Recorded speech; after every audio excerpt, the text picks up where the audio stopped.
Hello and welcome to another edition of the First Pitch Podcast on Pitcher List. My name is Trevor Hooth. Glad to be back with you. We got, a little bit of baseball. I think we had like 5 games, but either way, there's news going around. Of course, it's trade deadline time, which is always exciting. So let's jump right in with the first trade of the trade deadline. Yes, the Mariners acquired Josh Naylor for pitching prospects Brandon Garcia and Ashton Izzy from the Seattle Mariners. Garcia has been up with the Mariners this year, should be able to contribute to the Diamondbacks pitching staff whenever they need him. Then they do need arms. They have been hit hard. Their bullpen has by the injury bug. So getting Garcia should help them. They also got Ashton Izzy, who less, exciting for redraft fantasy purposes, but he does have some fun stuff. He struggled this year, so it's kind of a taking the upside kind of thing there. But Brandon Garcia, Ashton Izzy heading to the Diamondbacks, Josh Naylor heading to the Mariners. Going to be interesting to see the move that gets made there. The popular one I've seen is Ben Williamson being sent down, which I mean, he's done pretty well. I imagine they would want to keep him up if they can, not fantasy purposes. He's not hitting many home runs, not stealing many bases, but overall, he hasn't looked overmatched, and he's had quite a bit of run. Well, so we'll see what happens. We'll see what they decide to do. Obviously, more moves likely to come. They said they're still after maybe Eugenio Suarez, and they want to, of course, help that lineup. Matt Gorski has signed a minor league deal with the Dodgers. He had a strikeout-filled MLB debut over a handful of at-bats, maybe 40 at-bats at most, with the Pirates before being DFA'd. Gorski had been put on the IL, so don't know if he's healthy. Have not seen any confirmation on that, but he's mostly just depth for the Dodgers and a power hitter in case many things go wrong and they need to add some pop to their lineup if he's healthy. Jose Quijada was selected by the Angels. They optioned Jake Eder and moved Robert Stevenson to the 60-day IL. Eder headlined a bullpen game the other day. Angels still have not added the fifth starter to their rotation since optioning Jack Kochanowicz. There are some options potentially within their system already. I had seen that maybe they were thinking about George Clausen, who just threw a quality start earlier in the day in Double-A. They also maybe want Caden Dana to fill it eventually, but he hadn't pitched in a long time. He got his first outing in a while recently, only went 3 innings, I think. So there's still buildup to happen there if he's going to be the guy that they want to take it. Either way, they're working with a 4-man rotation. I'm assuming they're going to want to fill that by the time that spot comes back around again. So there is a starting spot open. It just depends on who's going to take it. There are some other options. Clausen and Dan are the most fun in my mind, but they're going to want to do something there. Tigers bullpen news. Carlos Hernandez has been DFA'd. Jeff Hartlieb has been selected. They signed Hartlieb a couple weeks ago. He got in the game yesterday. I can't imagine he's going to be around for too long, but anything's possible. We will see what happens as the Tigers are shaking up their bullpen amid their skid. Rafael Devers made his first start at first base and has been hitting pretty well recently. He could gain eligibility there if this trend continues. We'll see if they want him to continue at first base. I imagine they do, just take the defense away from Wilmer Flores there. So maybe he's going to be adding first base eligibility at some point in the near future. The Orioles place Felix Bautista on the injured list with shoulder discomfort, and they recall Cade Stroud. Bautista, obviously, one of their back-end bullpen weapons. He's on the 15-day IL. We'll see how long he is out. Shoulder discomfort. Don't love to hear it. We'll have to see what happens. And the Rockies select Nick Anderson, who's been pretty good in the majors, not very healthy. So he'll join a Rockies bullpen for as much as you want a Rockies bullpen pitcher. And just since it is trade season, talking about some of the rumors I've seen just on MLB trade rumors. Other players who are talked about potentially moving. This doesn't mean they're going to move, but maybe anything's possible. This is the trade deadline. Sandy Alcantara has been linked to the Padres so far. Emmanuel Clase has been linked to the Cubs. Dustin May may be on the move. Haha. There's no team listed there, but they're thinking that maybe the Dodgers will take calls on him. Maybe they have taken calls on him. It's just a little bit of smoke at this point. Lourdes Gurriel has a few teams who's called about him. The Twins have been tinkering with trading away Joe Ryan, Johan Duran, or Griffin Jacks, maybe, and who knows, but they are expensive. They are looking for two top 100 prospect types, reportedly, to move one of them. So Joe Ryan obviously would be more expensive, but maybe one of them will be on the move. The Diamondbacks are going to continue to sell even after selling Josh Naylor. They're going to keep moving pieces. We know Suarez is kind of like the crown jewel of this deadline. At least that's what it seems like so far. And they got some other guys they may be trying to sell off.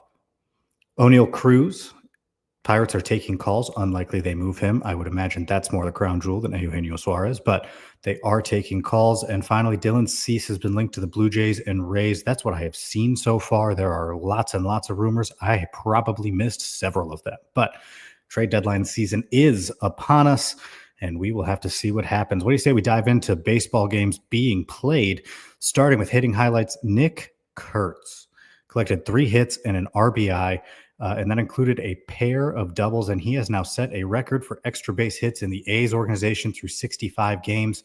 He has been an absolute animal since being promoted. Over his last 15 games, he's hitting .444 with 6 home runs, 17 RBIs, and walked 9 times. He is having a huge year and a great addition to that young and exciting hitting core that the A's are building. This was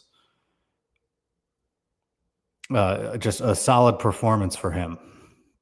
Taylor Trammell is on a roll lately, not who I expected to be talking about. Trammell is hitting .310 over his last 15 games with a pair of homers for the Astros. He's also stolen a pair of bases. He collected 3 more hits in that game yesterday. Manny Machado and Fernando Tatis Jr. both collected 3 hits and both hit a home run in the game yesterday. Luis Arias had a pair of doubles.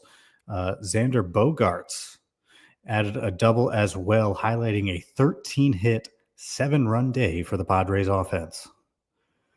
Cardinals offense hit 3 home runs on their own against the Padres. It was an offense-filled day. And the home runs were hit by Brendan Donovan, who hit his 9th, Wilson Contreras his 14th, and Contreras added a double. Ivan Herrera also hit his 9th.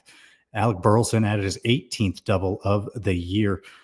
Victor Scott also on that offense. He went 1 for 2 with a pair of walks, stole his 26th base, as his speed is certainly playing up. If only he could hit just a teensy bit more. Blue Jays picked up 11 runs against the Tigers. Man, the Tigers are on a skid. Ernie Clement hit his 5th home run. Joey Loperfido hit his second. Nathan Lucas hit his 6th, and Lucas added a double. And I'll tell you what, Addison Barger's breakout is continuing. He went 1 for 4 with a walk and 2 RBIs, and his 1 hit was a triple. And he has just been on fire, hitting the ball really, really well this year.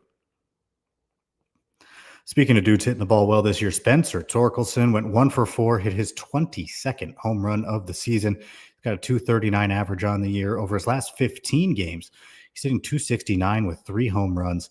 And he's walked 6 times, struck out 17. He has 4 extra base hits in his last 3 games, including this home run and 3 doubles. With Torkelson, the strikeouts are going to be present. They're just going to be there. You got to watch that walk rate. And if that starts to slip, he may start to be in a bit more trouble in fantasy waters. I know you like the home runs, but if he can't get on base, that's going to be rough. Ramon Laureano hit his 14th homer of the season. He's been good over his last 15 games, hitting .291 with 4 home runs and 16 RBIs. Stephen Kwan, a couple of hits for him, and both of them were home runs. He has 8 homers on the year now. He also picked up a walk as well. Kwan's now hitting .287 on the year, and I'll tell you what, this stat jumped out at me. Over his last 7 games, Stephen Kwan has struck out only once and walked 8 times. That is crazy. 7 games, 8 walks, 1 strikeout. Wrapping up our hitting, the Mariners offense, 3 home runs were hit, and surprisingly, Cal Raleigh was not one of them. He did steal a base, though. Julio Rodriguez hit his 15th home run and added his 20th steal on the year. Randy Arozarena hit his 19th, and Jorge Polanco hit his 16th home run, as it was a good offensive day for the Mariners.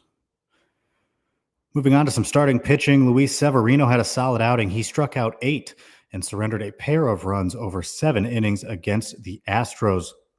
I'll tell you what, this was a good outing for a pitcher who needed it. He's been struggling to the tune of a 6.23 ERA in 34 and 2/3 innings over his last 7 games. So good to see a solid outing out of Sevy. Yu Darvish did not have a good day. He was tagged for 8 earned runs on 2 home runs across 3 1/3 against the Cardinals.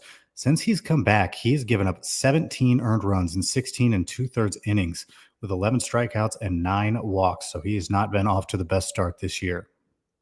Sonny Gray also had a rough day on the mound. He gave up 7 runs. 6 of them were earned on 11 hits while striking out 5 in 5 innings. This is back-to-back rough outings. He's given up 14 runs and struck out 10 in his last 8 1/3 innings.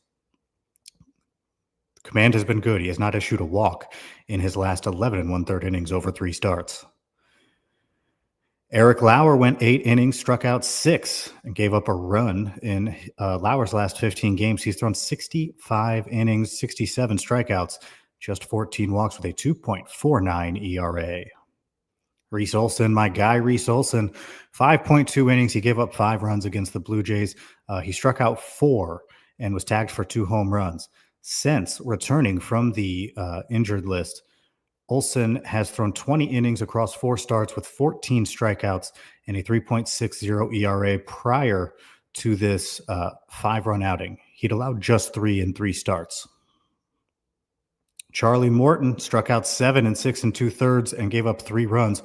Over his last 7 games, the 41-year-old righty has a 3.89 ERA with 42 strikeouts and 39 1/3 innings. Wrapping up starters, Logan Evans went 5 innings, gave up 1 run while striking out 3 and walking 3. Evans has been up and down this year from the major league roster. Combined, he's thrown for a 3.64 ERA with 43 strikeouts in 59 1/3 MLB innings. A couple of relievers to take note of. Ryan Helsley picked up his 20th save, striking out a pair and giving up a hit. And I mostly mentioned this. We know he can get saves. We know he's going to be pretty good. Ryan Helsley could be on the move soon. I actually just saw he expects to be traded. So I think he will be in a new uniform. Going to be interesting to see what uniform that is. But Ryan Helsley, again, doing well this year. And I don't know, trade deadline season, had to mention it. And the other reliever I want to mention, Matt Brash, did not start the year healthy, recovering from his injury last year. But since he's been back, he has been good. In yesterday's game, he worked 2/3 of an inning, struck out 2, and picked up his 13th holds. He's a holds league guy. I'm going to be upfront about that, holds league guy. But he struck out 27 batters in 25 innings with a 1.08 ERA. Just been phenomenal since coming back.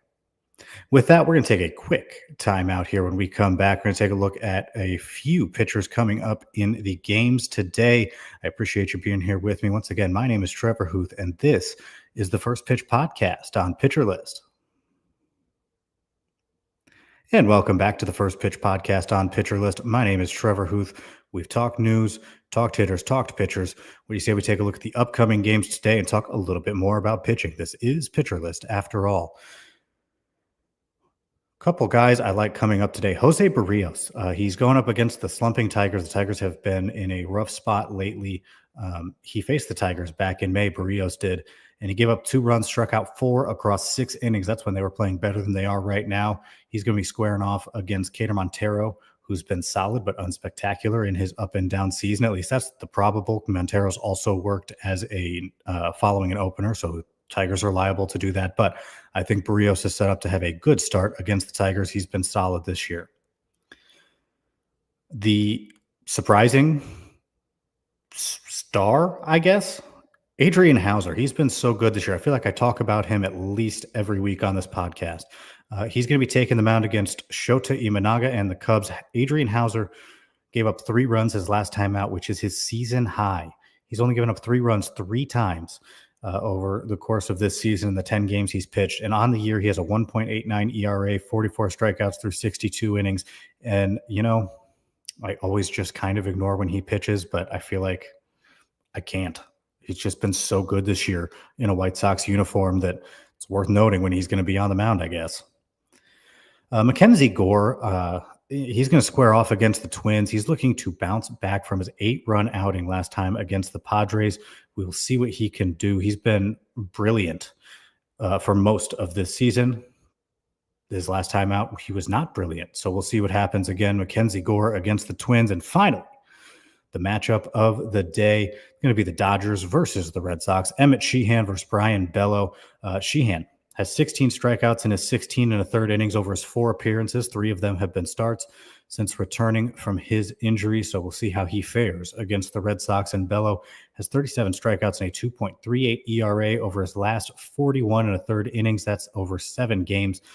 He has the capability to be very good on any given day. Obviously, the Dodgers are a tough draw, but I think that's going to be a fun matchup. Sheehan versus Bello. With that, I appreciate you joining me. Make sure to check back in tomorrow. Also, make sure to check out pitcherlist.com. We have the top 100 pitchers, top 100 hitters, top 100 relievers done by Nick Pollock, Scott Chu, and Rick Graham, respectively. And of course, all the other great written content on that site. Make sure to sign up for PL Pro. You can come talk in the Discord. I'm going to have a lot of fun there over the next week. All the trades, all the prospects I get to talk about. I cannot wait. And with that, I'll see you guys tomorrow. This has been another edition of the First Pitch Podcast on Pitcher List.